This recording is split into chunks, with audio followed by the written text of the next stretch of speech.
Se você quer deixar a sua casa mais aconchegante, então se inscreva e ative o sininho, porque você está no lugar certo. Bem-vindos ao canal Toque Manu.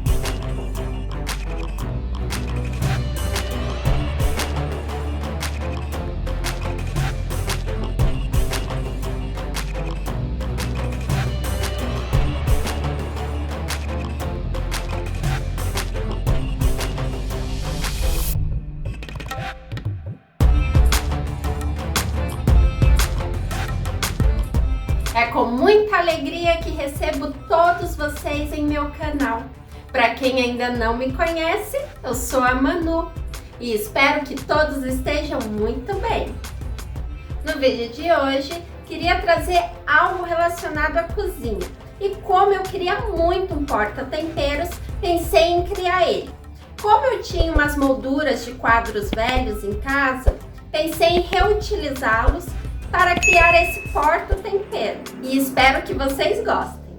Decorei ele com papel queimado, porque eu queria que ele combinasse com os potes de vidro que eu fiz no vídeo anterior. No decorrer do vídeo vocês vão notar que tem um palito que eu circulo ele, eu marco de vermelho. Desconsiderem aquele palito. É que eu estava com uma ideia na cabeça, porém surgiu outra. Bom, gente, não esqueçam de deixar o seu like e seu comentário. É muito importante para ajudar o canal e, lógico, eu amo ler seus comentários. Agora, sem mais, bora para o vídeo.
vocês tenham gostado do vídeo de hoje. Se gostou, não esqueçam de deixar seu like. Compartilhem esse vídeo caso vocês tenham gostado. Vou ficando por aqui, um beijo e até o próximo vídeo.